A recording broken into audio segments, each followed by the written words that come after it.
am Devin Levins. I'm here with CNU Florida, helping out with organizing this with the Tallahassee section. Thanks for being here all week with us. We finally made it till Friday. I think we've had some really good sessions up to this point. A lot of stuff to think about.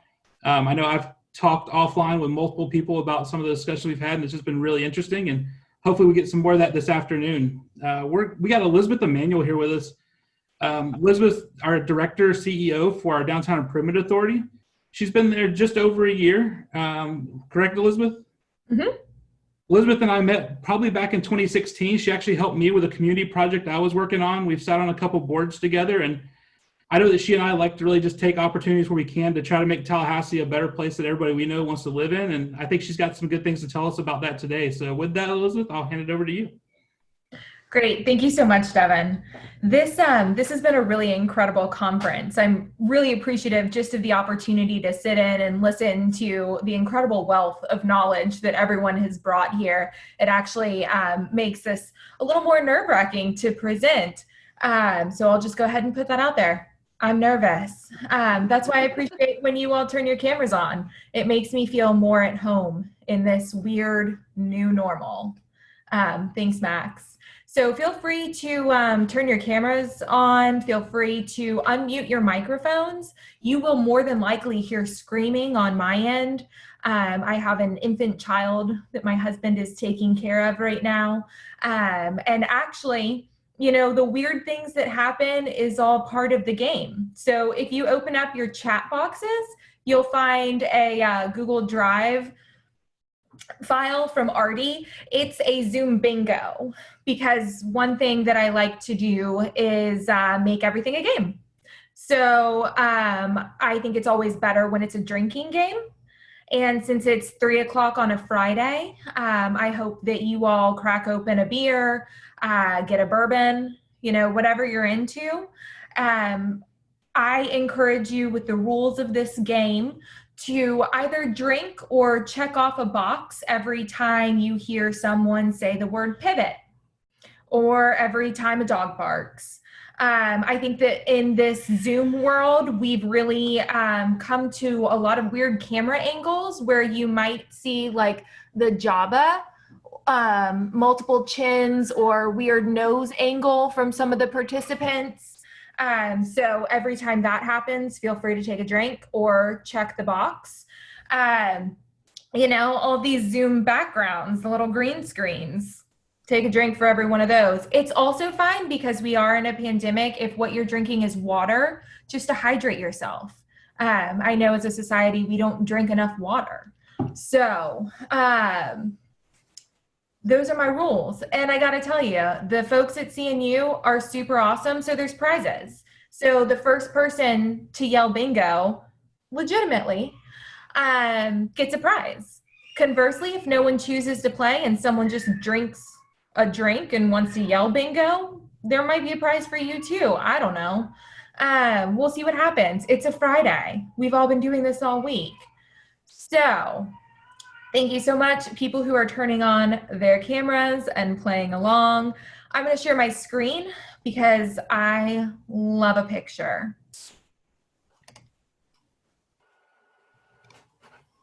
So come along with me on this journey.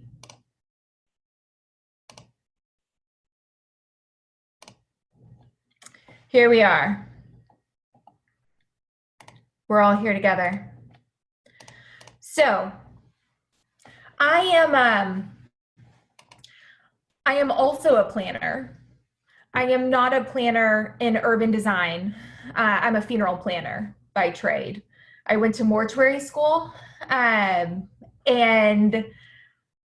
that is what I did for about 10 years before I got on the board for the Tallahassee Downtown Improvement Authority, and had the opportunity to put my name in the hat for this job. There's probably more similarities than most people would think between planning communities and planning funerals, if we're all being honest. But the embalming actually does not translate whatsoever. So that's where we are, and that's my background. I like this job better because people don't cry when they see me. So we're going to talk in a lot of buzz terms about this new normal, these unprecedented times, about 2020, our world because of COVID. If you've got the bingo card open, somebody should be hollering right about now, but it's fine. I lament the fact that you all aren't in our beautiful community, because we've got a lot of really good things going on in Tallahassee. The way that a lot of our community kind of views itself, in my opinion, is very similar to this picture. You know, we have a little bit of a self-image issue, but we've got some really incredible things going on that show we've come a really long way from this picture of downtown Tallahassee. Some of our accolades, you know, just to give up some of what we've got going on. We're the capital of the 3rd largest state in the nation. It's a pretty incredible thing for us in Tallahassee. We're number 9 on Southern Living's South's Best City. We've got the top garden center in Tallahassee, which is pretty incredible. For biking, which is an incredible amenity in our community, I should have put incredible on that list because I'm going to say that word a lot. But back to the incredible part about our bike lanes, America's best new bike lane of 2016, and the downtown protected bike lanes is ranked 3rd on the list. We have some of the largest contiguous protected bike lanes in downtown, which is something that I'm really proud of and really excited about, because we have actually 700 miles of trail, and there's a pretty incredible trail that has a great connecting point from downtown. You can go all the way to St. Mark's, which is where you can get a delicious group of oysters. We've got some of the top ranked festivals. So our Chain of Parks Art Festival was the top grossing art festival in the nation. We've been on the top 20 for a few years, and it's just a really incredible thing. We've got festivals like Pride Festival. One of my personal favorites is Word of South. It's a music and literature festival. We've also got Experience Asia Festival, which is one of my favorite ones to eat at. You really can't beat the food there. But we do have some delicious things like local oysters, Bradley's sausage, Proof beer. So hopefully some of you have cracked open a beer and you're drinking along. Interestingly enough, we have 372 species of birds recorded in Leon County. So I feel like we're really ahead of the game versus a lot of other places, even just with our aviaries. So we've got some local celebrities. Does anybody here happen to know who this one is?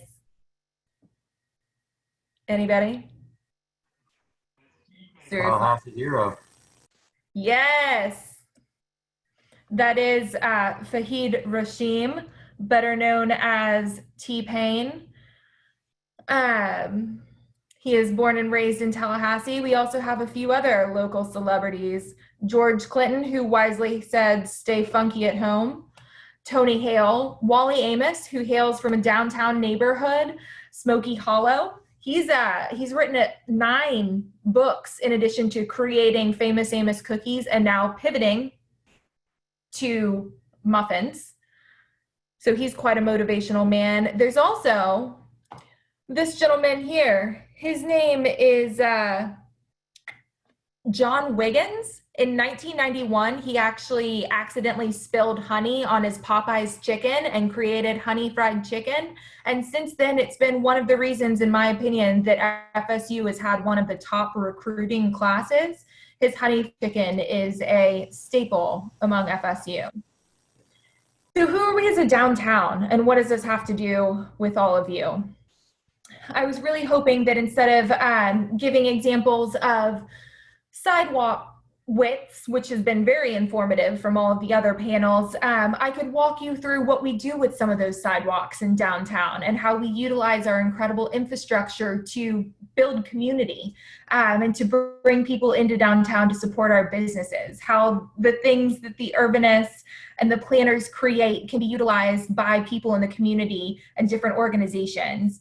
So we've got a lot of really good things going on in downtown. When I came on, we were in a big transition. Our community as a whole was undergoing a little bit of some negative press. There was a whole FBI investigation going on, but it gave us a great opportunity to really look at ourselves and reevaluate as a community and make a lot of leaps forward. And I think as an organization, that's been something that's been incredibly important to me, is to make sure that things are transparent and honest. And so we collected a lot of really great data on what our downtown is.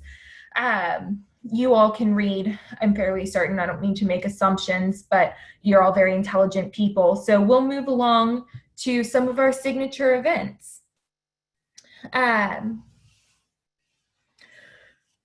When I came on board, we really looked at our events to say, is it reflective of our community? We cut the ones that weren't. We looked at our vendors and our performers and our photos on social media. We looked at our board, who was sitting at our table, and we really wanted to build a more inclusive community. So we created one. We do a lot of signature events from our Sundown concert series. It was 7 free concerts and cascades that really highlighted our local talent. Is downtown yoga, which took place in one of our parks. It's a downtown market, which has some incredible vendors. It's got local makers and bakers, and it's a really wonderful community where you can purchase Tupelo honey, which is also something that we are known for, all the way to fresh baked bread. And that has been a wonderful amenity in our community. We started to collaborate a lot. So one of my favorite collaborations was art from a different perspective. This is water, I swear. We are bringing people into downtown that have historically said, this isn't a place for me. It brought up great points. We collaborated with Gretchen Everhart, which is this incredible community school in Leon County for a lot of special needs and differently abled folks, and we put on an art festival that really highlighted not just art that you see, but art that you hear, art that you can touch, art that you can create yourself. It brought up a lot of good points about the usage for our downtown. So there wasn't adequate parking for the amount of people with special needs with different vans that were coming into one of our public parking garages. So that's something that we've been able to take an assessment of. But we also realized that this space that a lot of people had viewed as not being easily accessible actually was. So people were able to come around the park with motorized wheelchairs. We actually had them for people to try out. And that was a really great experience. We also noticed that there really isn't enough art, in my opinion, in downtown. I feel it's really important for inclusivity and literally for foot traffic, right? So we didn't have a big budget, so we partnered with a local arts organization called for poets, and they actually wrote poems based on a prompt, what do they love about Tallahassee? And we got over 60 responses. We put them on windows that were sponsored by our businesses in downtown, and it created a great walkable way to learn what brought pride for people. And on Tallahassee's birthday, does anyone happen to know when that is?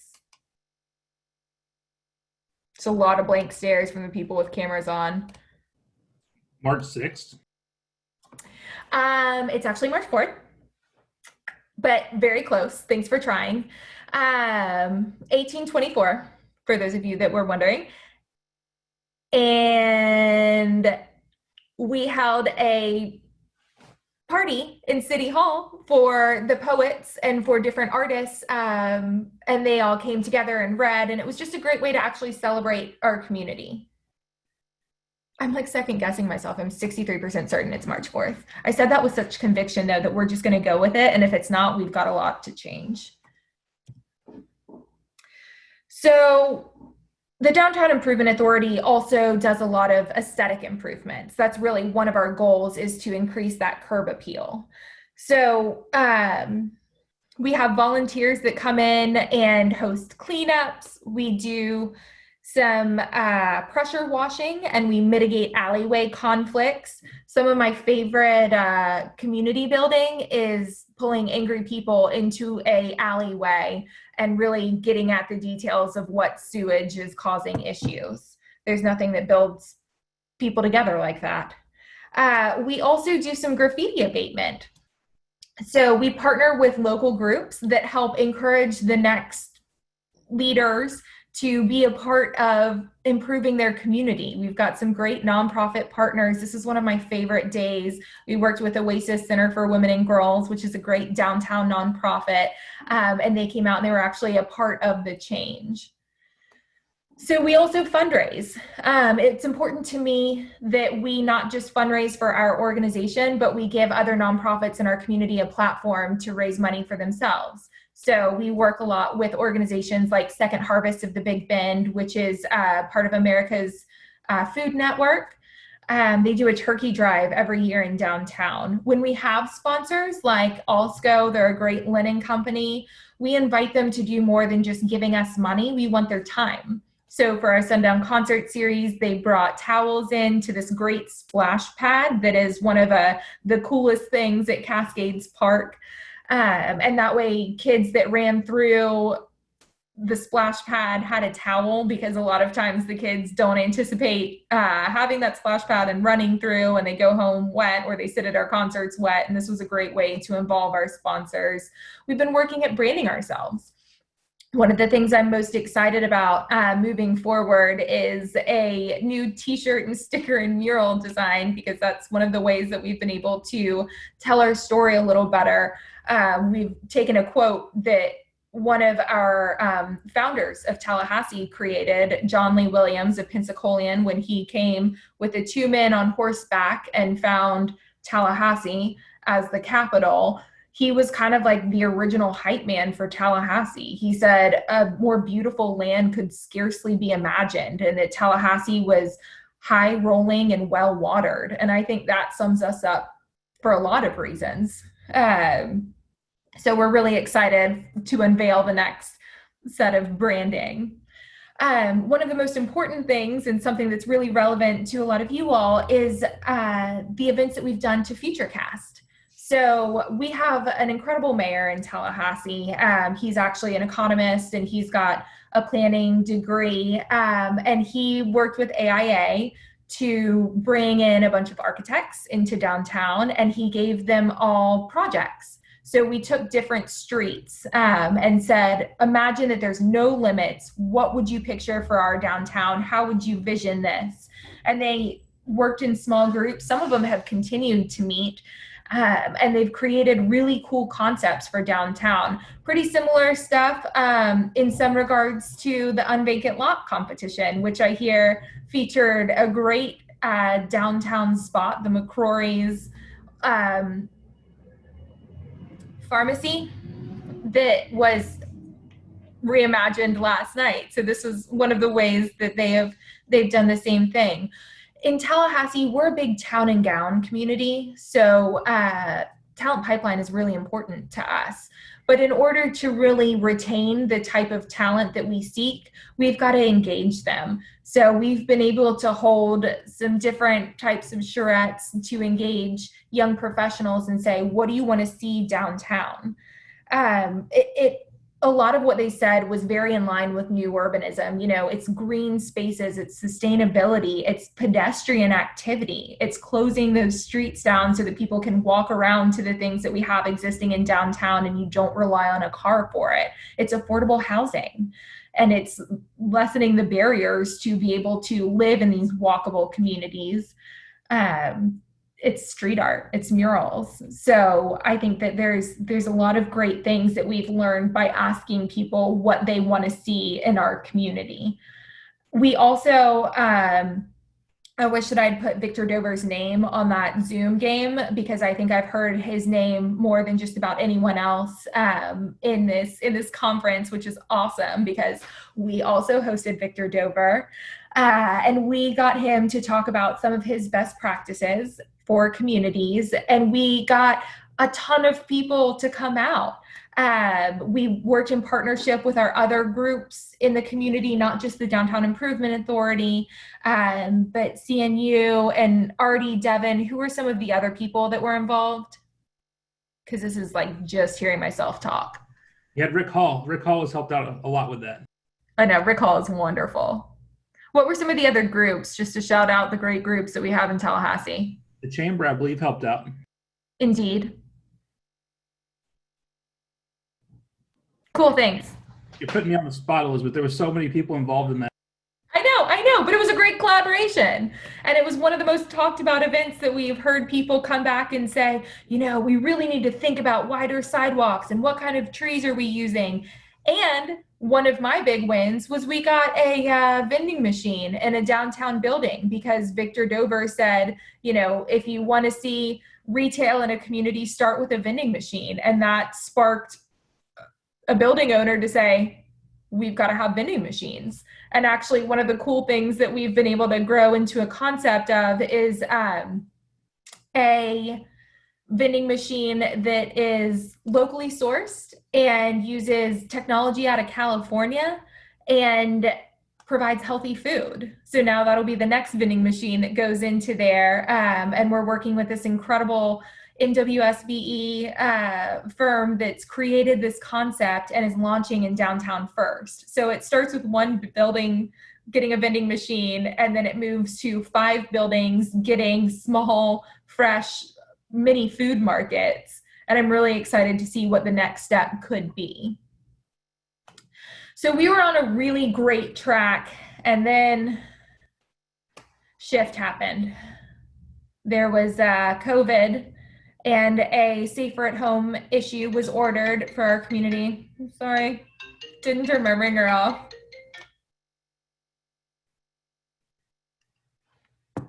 Just gonna let that one go to voicemail. And then I had a baby the week after. So if you hear him screaming, he's there. He's now 6 months old. So that's how long this has all been going on for. It's a pretty incredible reminder of how long we have all been safer at home, and what we have kind of going on. A friend of ours in Tallahassee created this COVID wear concept and started taking pictures of people in their COVID wear. It is business on top and loungewear on the bottom. So a lot of us got to get pictures taken. A lot of people say sleep when the baby sleeps. I like to scream when the baby screams. I think it's more cathartic. So that great downtown that we had going, it really shifted. Our new normal looked a lot more like those 630 businesses that were in the district were working from home. We had 726 hotel rooms that, 8 weeks after the pandemic didn't come back to a full 45% capacity. We had 34 bars and restaurants, some of which have closed indefinitely, many of which are at the 50% capacity. Today, we've now moved into phase 3, so they may be able to reopen further, but it's really affected our 11 museums and galleries. We've got one retail store now because most of those retail stores were actually located in the museums. We had 87 events on our calendar for this year. We were really excited about the collaborations and the things that we're growing. We're going to be lucky if we're at 30. And just don't even talk about the amount of foot traffic that we are not getting into our downtown this year. It hurts. We went from a really thriving downtown to something that was barren. You could walk through the streets. In fact, I'm in the middle of a street that's great for festivals because, interestingly enough, that part of the block that I'm at is one of the only parts that has on-street parking. A lot of those parking throughout that street, it's a few metered spots, it's bus drop-off lanes, and then it's private parking easements. So it's actually one of the easiest streets to shut down for festivals. And it's got one of the most incredible views because, as you can see, our Capitol's right there. So it's an easy one to create some more pedestrian activity through, which I think is really important for our future moving forward when we don't have a lot of people downtown. Some of the things that have been discussed this week are how we use our streets and how we're really going to use them moving forward. I think this is a pretty easy win in terms of being able to pedestrianize things. We wanted to maintain relevance and be a team player. So our beautiful tents for our market, we actually donated to drive-through COVID testing sites. We started working with the planning department from there to kind of give a lot of different updates from what Tallahassee looked like when it was closed, and when you could walk through the streets and really assess what sidewalks were broken, what streetlights needed repairs, what benches we could repaint or replace, where there wasn't adequate sidewalks at all. You know, now that I'm kind of strolling through Tallahassee, I really see it in a different level. And we've got some pretty cool improvements that we can make. But as an organization, we've been able to work with a lot of other city departments in noting those changes. We also have done some fun promotions, trying to get people to come back into downtown and to do so safely, to put their masks up in downtown. I'm big on incentives. So we bought gift cards from local downtown restaurants, and people that tagged themselves on social media got a gift card in the mail so that they could go back and enjoy another meal. I also have a lot of pictures of myself in here because I don't like to make anyone do things that I'm not willing to do. So I think it's really important to be excited about our community and our events and our safety and our Lego jewelry because it's awesome. So we were able to petition the city manager to reopen our market. We spent 17 weeks with no market, and this was particularly difficult for our vendors. And when we brought them back, we created a COVID safety plan that we reviewed with our Parks and Rec department to ensure that it was very compliant. We spaced our tents out. We cut our vendors in half. We brought in masks makers and we let them come to the market for free because we felt it was so important to have masks there for our community. And they've been back every single week. It's been a huge hit for them, which is excellent. I'm really proud of our vendors for the adherence to the guidelines that we created. But I also love them for their ingenuity and their innovation. We've seen new businesses spring up during this time, and I think that's incredible. One of my favorite examples is the Chocolate Dandies. They're a great young entrepreneur. They're 10, 11, and 12, and they're named after their grandfather's musical that he wrote, and they make the best brownies. It's incredible. There's also civil unrest, and this is something that has not been easy for our community. It has not been easy for our downtown. You know, a lot of communities are really struggling with this as well, and it's understandable. You know, we pride ourselves at being the head of government and a place where people can advocate for their beliefs. And it's not always beliefs that, you know, personally and professionally we may agree with, but we've always been an open place for people to voice their opinions. And I think something that's happening to a lot of our downtowns right now is an increased police presence, which hasn't necessarily helped people feel safer downtown given the current climate. And it's also costing our communities a pretty significant amount of money. So that's something that we have really wrestled with, both from a standpoint of wanting to support our community and to support everyone there. One really cool project that our organization got to be a part of was putting Black Lives Matter at an intersection just right outside of downtown. This was something that our gentleman in one of the city departments actually got to go out and paint. And the picture here is all of us standing together, including the people who painted the sign in our community. It got an incredible amount of support, and it also got an incredible amount of backlash. So this was something that was really divisive, like a lot of this has been for communities, and it's really left us reeling because we are so used to being the organization that brings people together and gives people a place to celebrate community, and we haven't been able to do that because of COVID and because of what's going on throughout everyone's communities, that sense of place and that sense of pride has really dissolved. But there are good things going on. So we have a lot of development that's still going on in our community. We've got this great path forward, in my opinion, where we've got developments going on that are really significant. They're going to bring people into our downtown year round. They're going to add more housing, and it's housing that is rentable space, which is something that's missing from our downtown.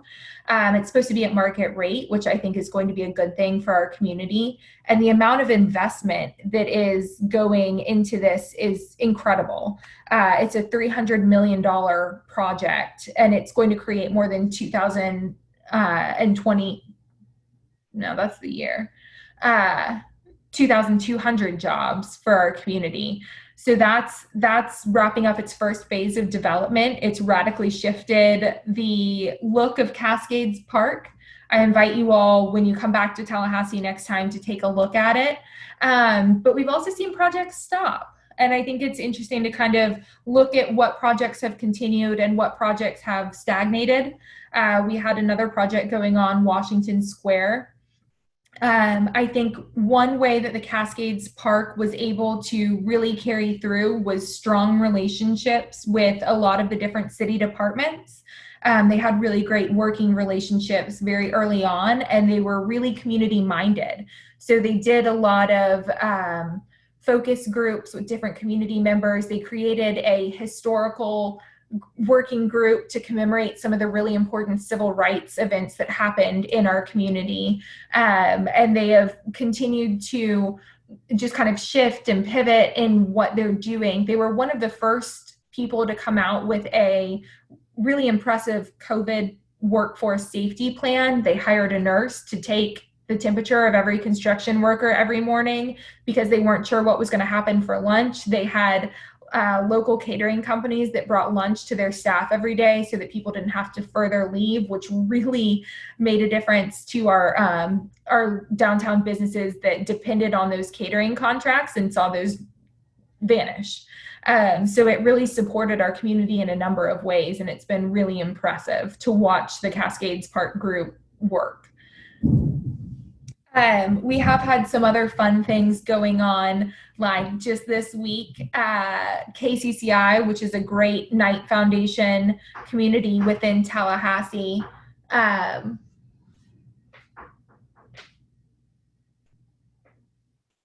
Sorry, it appears that my husband locked himself out. So if you guys just want to take a sip of your drink, you want to pull up that bingo card, take a look at that real quick. Now's a great time to do that. Check out our great downtown in this background. I'm just going to put myself on mute. Nope.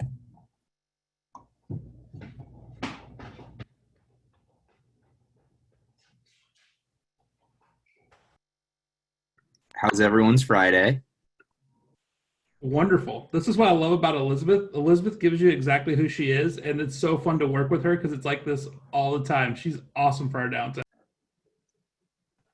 She's a great presenter. I have to say, I think she's going to be my favorite one of the whole conference. But I better say that when she comes back on. Great energy for downtown. Yeah.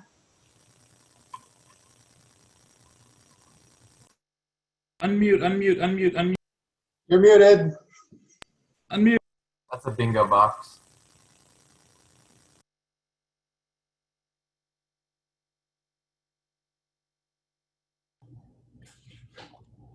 Look at what the host can do, and we're back. So thanks, guys.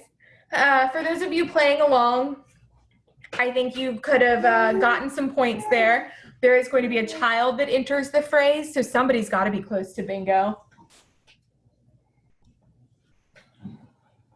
Here we go. Any takers yet? Anybody? All right. We're building a community for the future generations. So back to the cool things downtown's doing. This Art of the Box initiative was one brought by our Council on Culture and Arts and Knight Creative Community Foundation.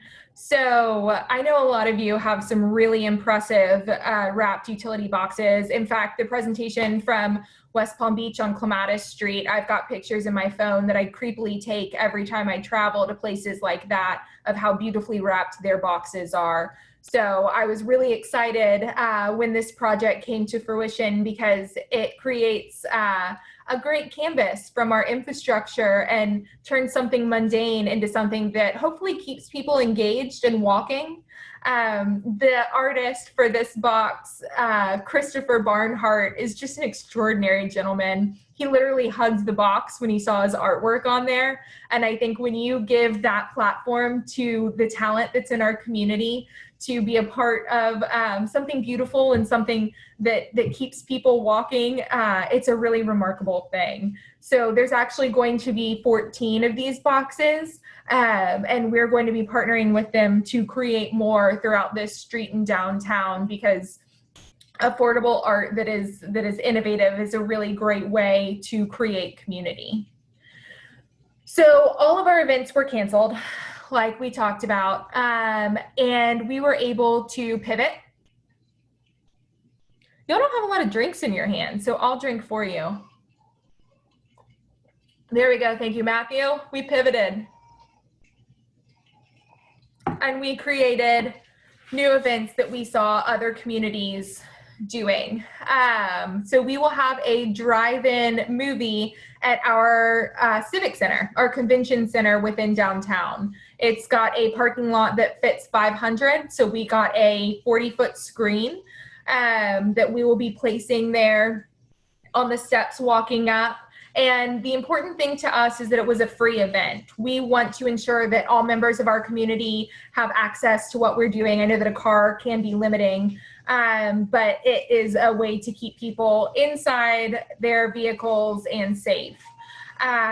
We really wanted to engage our community in a new and innovative way, so we're letting them pick the movie. We've got some social media challenges going on right now where they're commenting their favorite movie. And we didn't necessarily want to just make it a Disney movie because the event is going to happen at sundown, which, you know, because we're Florida, could be closer to 9 o'clock. So we took a look at cult classics and we said, why don't we consider putting Creatures from the Black Lagoon on the screen, because that was a movie that was actually filmed in Wakulla Springs. And for those of you that don't know Wakulla Springs, it's an amazing natural spring with a lot of great history, including one of the largest alligators ever and a creature who lives there, and they shot a movie about it. That last part's not factually accurate, but it is cool enough that they shot a movie there, or several. So right now it looks like the Goonies and Gremlins are in the lead. So for those of you in Tallahassee that want to join us for this event, you can start voting. Let your voice be heard and choose what movie you want to see. We'll be able to do this for several months because we don't know when events will happen. I was able to go before our commission and petition for funding for our events that could be used in 2020, 2021, 2022, and then go back when they tried to shut the streets down and cancel all permitted events for the remainder of the year. We actually went back with a COVID safe plan and said, please don't. We said the businesses really rely on this, and we wanted to be able to employ those safe street concepts that we have seen in a lot of other communities. It's really interesting to take a look at what other communities are doing and how well they're doing it, and try to apply it to our own and realize how many barriers those other communities have been able to just jump over like hurdles, like they are just Olympic athletes that see a challenge and say, no, we're going over it. It takes a lot for communities to jump those hurdles, and being able to show them other places that have done it better is a great way to do it. But being able to build consensus through our own commission to say, you can trust us to close these streets, we'll provide our in-kind funding to these businesses that want to be able to put tables out in the streets, has been something that I'm really excited to work for. Earlier in the week, the gentleman from Strong Towns was cautioning against downtowns that looked like Disney World that people went to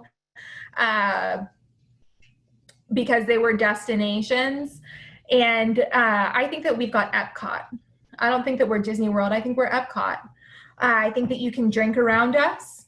I think that we've got some incredible learning institutions, much like Epcot has, some great cultural diversity.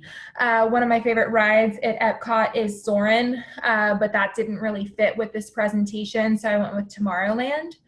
And I picked an image from one of those mayor's charrettes that I told you all about. This was an architect that said, let's enhance the pedestrian connectivity, let's put pedestrian bridges, which actually turns out is like kind of a dirty word. And so people got really upset about this, and it got great dialogue going in our community. I think too often we shy away from people that don't think like us, that propose ideas that challenge our concepts of what community is. And so it was really awesome to see a room just like lose it over a pedestrian bridge. I think that argument is a really healthy thing for our community when we can look at people who have a different viewpoint and respectfully agree to disagree. So Clayman Plaza, where we hold yoga, may never look like this, but it was really cool to allow someone the opportunity to look at what our very own Epcot could look like. I talk really fast, so I'm done. And you all are still on mute. And I would really like to hear from you all. I know that questions are, hard to think of. So I'll give you a moment while I run through some words that were on the Zoom bingo that no one has yelled bingo for, and just try to help you out. Again, if you've got your drink ready, pivot, unprecedented, new normal. I'm leaning in for this, guys. Come on. No one's at bingo yet? I've got 4 diagonal, but it's a 4x5 table, so I'm not sure if that's bingo or not. Right? I've never actually played bingo before, so I didn't know how many squares they're supposed to have. It sounds like you're a winner to me, Max. Awesome. Yeah, I got someone tries to talk while muted. Yourself, Elizabeth. Pivot, the voyeur participant who never turns their camera audio on, and the new normal. There should be a lot of people drunk just based on the voyeurs. I'm hoping that you all have your mutes on and your cameras off, because you've just like really downed a lot with this game. Elizabeth, can I share the prize? Show Max what he won? I would love for you to do that, Laurel.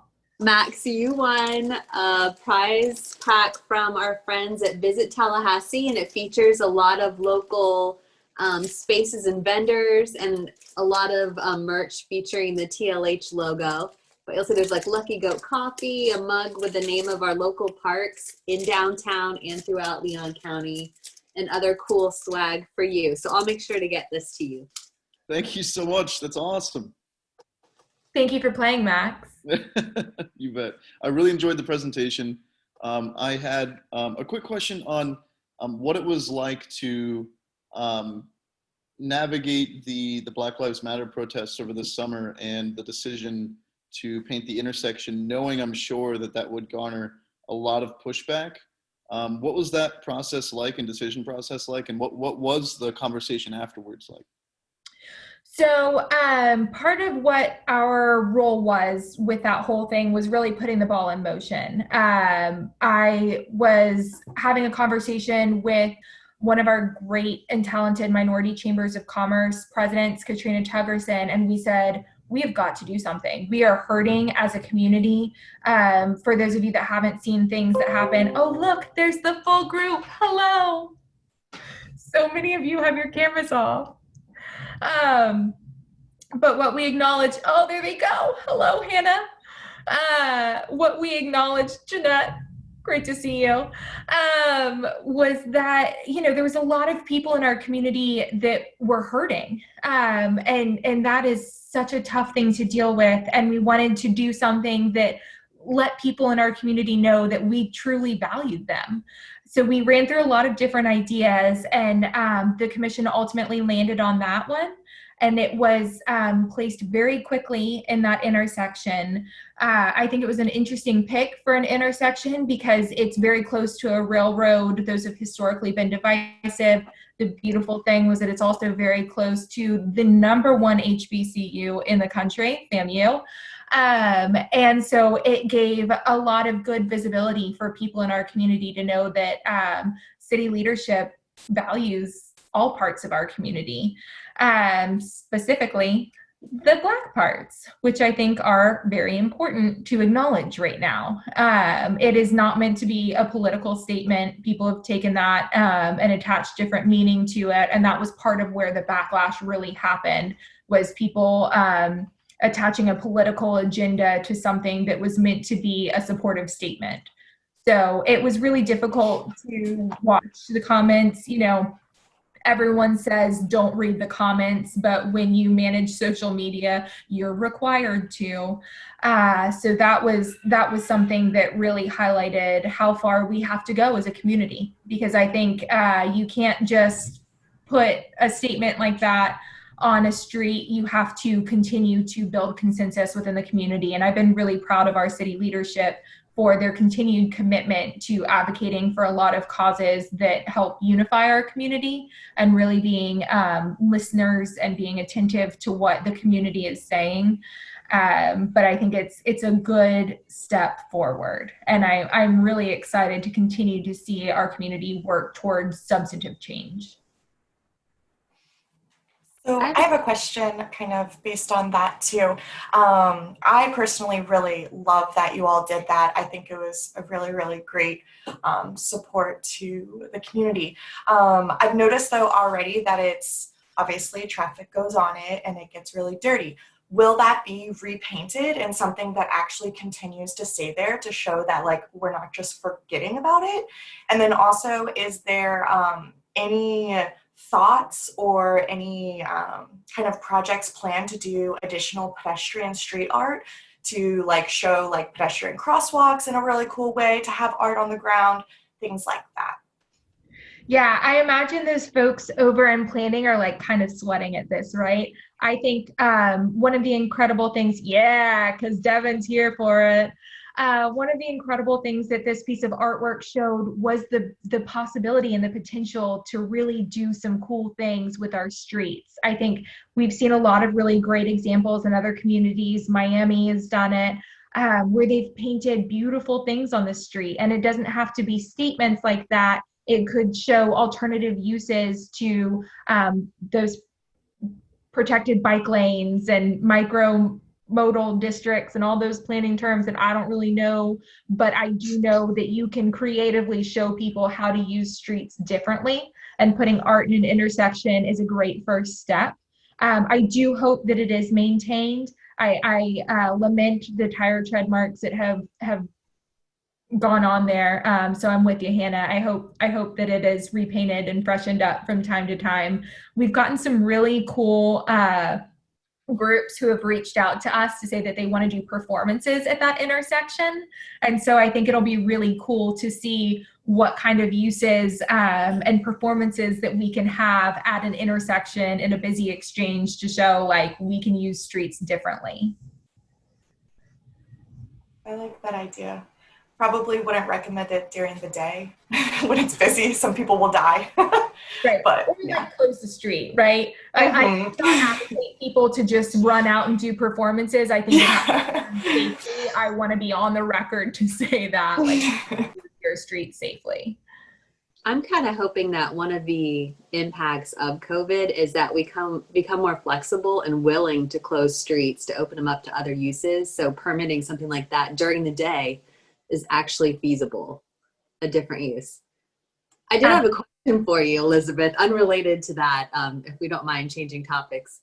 I was curious because as planners, when we have an idea related to placemaking or doing events, we tried to build consensus, but there's always certain groups, and it seems to be a trend no matter what municipality you're in, it's the same type of group that may not be on board with certain ideas. So I'm wondering from your experience, are there groups that while you're trying to build consensus or promote events that are coming up against you, and how do you pull them on board if you can? Great question. I think no matter what you propose, you're always going to have haters.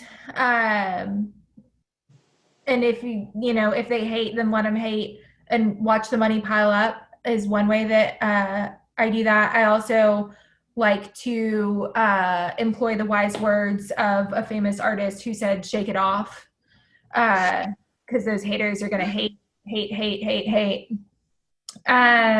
But I think, realizing that you're doing things with the right motivation and being transparent with why you feel like this is the right move for our community helps build consensus. I'm the first person to tell people I respectfully disagree with what they're saying.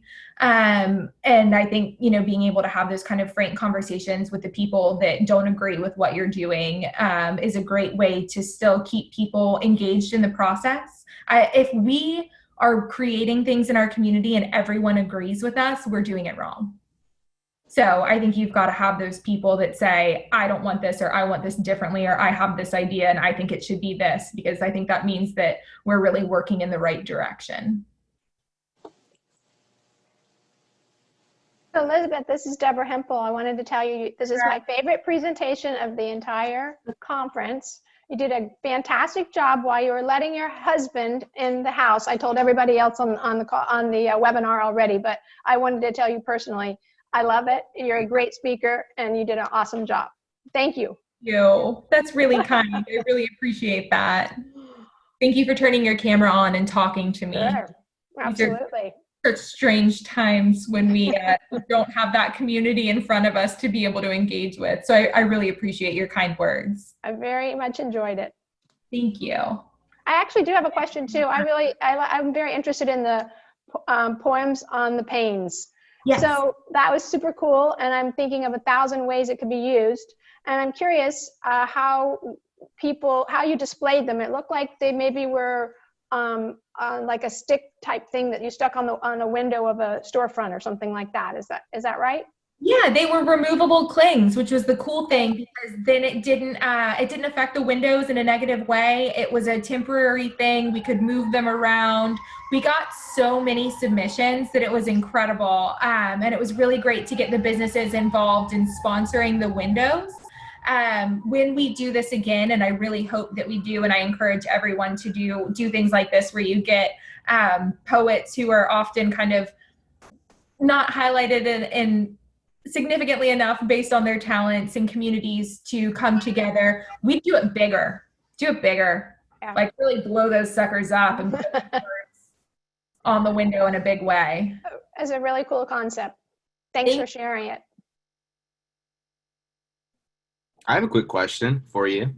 Yeah. Hey, Matthew. Hey, how's it going? It's great. Good. I'm glad. I really enjoyed your talk. It's good to hear what's going on.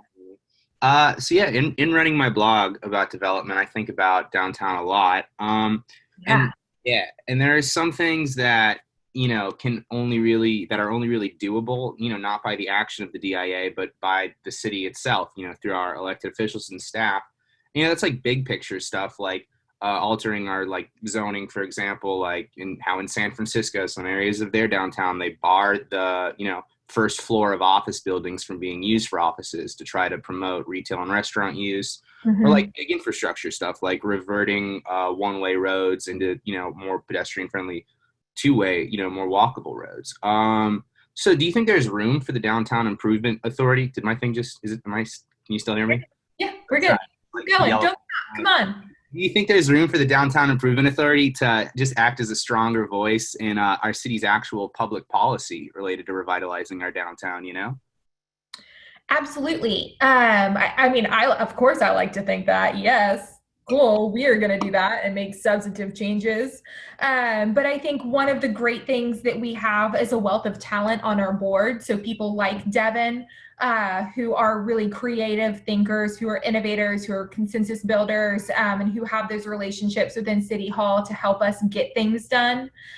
Something that we've been able to do as a board is kind of take a look at if we were to change things, what would we change? How would we change it? Who are the players that need to be at the table? We don't always come up with the right answers. We did this very recently. We've done it over and over and over again, with the actual, the lot that was at McCrory's, right?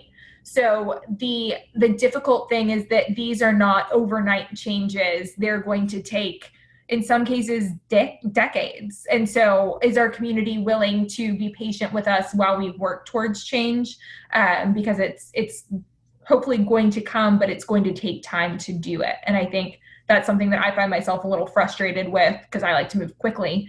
But we've got the right talent in place, and we're continuing to build those relationships to really make substantive change happen. And I think it's always good having input. Like, you shared some things the other day that was like, oh, whoa, man, that's a great way to go about it. You know, we don't know what we don't know. And so being able to have conversations with people in our community that say, have you thought about this, are really important. I learned from you all. Elizabeth, we are at 4 o'clock, but I know we have a couple more questions, and we don't start until 4:30 if you want to take a couple more. Is that? Oh, wait, Artie, you brought a dog into the frame. There's this whole conversation going on over here, which is great. Do you have time, Elizabeth, for a couple more questions? I got all night. Come on, folks. Go for it, Brett. You don't have to raise your hand. No worries. I'm still working, so but trying to tune in. And Elizabeth, I'm super jealous of your job. What do you mean? You were an intern. I know. But you were right there with the team. Come on. Being an intern is not as cool as being the executive director. I don't know. We've got some really great interns, and they are way cooler than I am. You're welcome. I started it. Yeah, thanks for that. We kept going.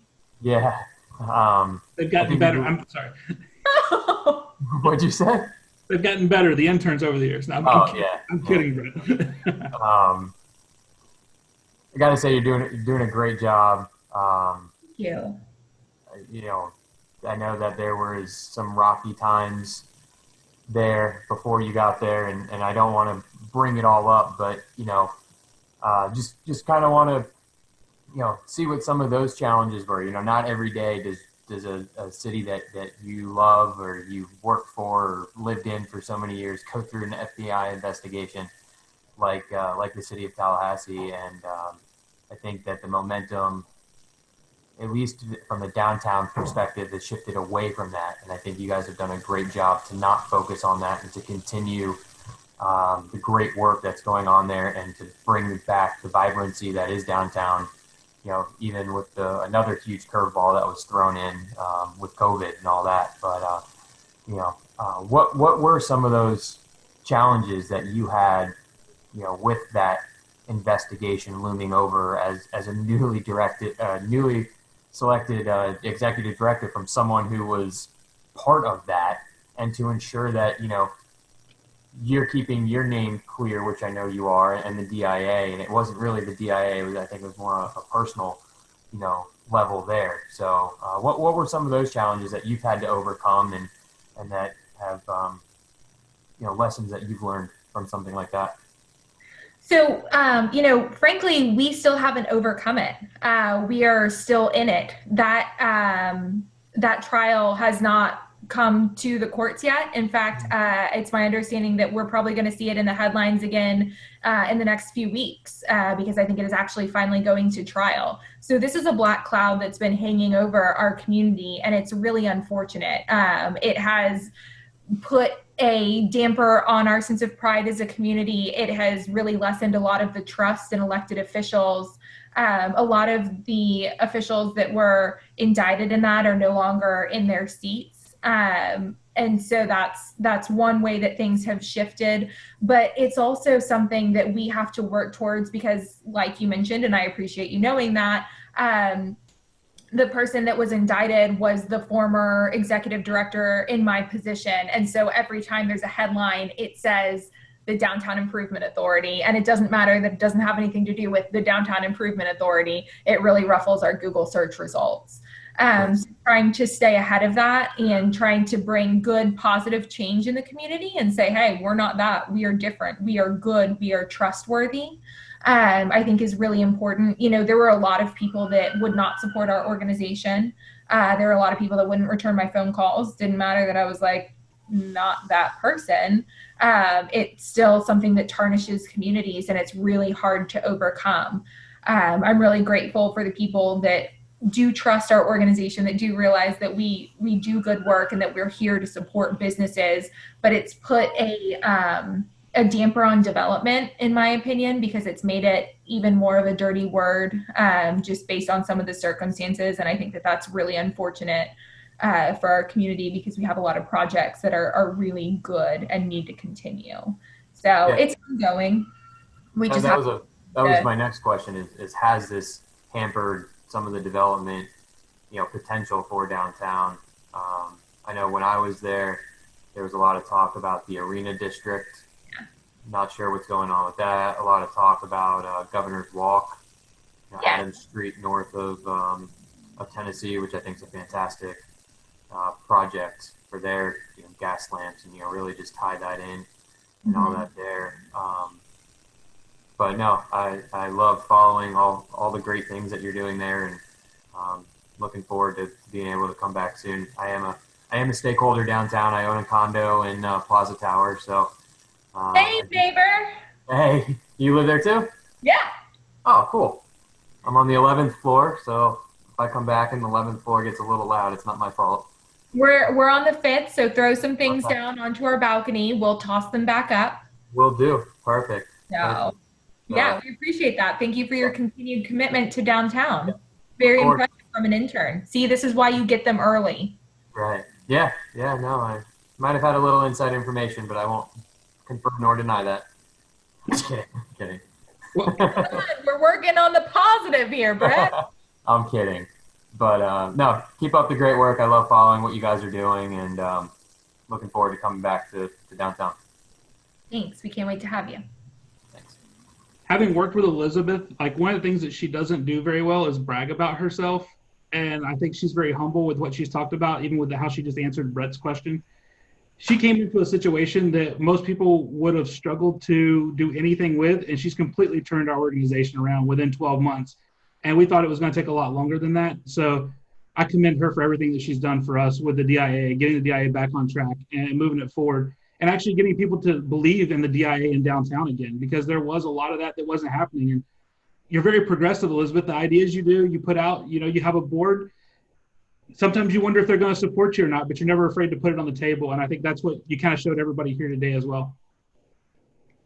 Thanks. I appreciate that, Devin. Thank you for being one of those board members that, responds to my crazy ideas. And they're not just mine. That's the beauty of being in this role, is that it's a lot of other people's good ideas that we just get to partner with and bolster and try to move forward. We've got a beautiful platform in downtown to be able to do some great collaborative things. And so I encourage, all of you in your respective cities to find people like me that are saying, give me the good, let's move the good forward together, because there's so many people like this out there that just want to see their communities become a better place. And downtown is a great platform because, in my opinion, it is the heart of our community. And it's the heart of every community, because every community has a downtown. That's what makes them so great. So we can quote you on that, right? Yes. Elizabeth, thanks for being here. We really appreciate it. We have another session that we got to get ready for, but thanks for joining. I'm stoked about it. I can't wait to see. Thomasville's amazing. Everybody's always like, oh, Thomasville, because it's so awesome. So everybody, you just heard it from Elizabeth. If you thought she had something awesome, Thomasville's going to be just as cool. So jump back on in about 20 minutes, and we'll have the folks in Thomasville telling us about their downtown. Thanks, guys.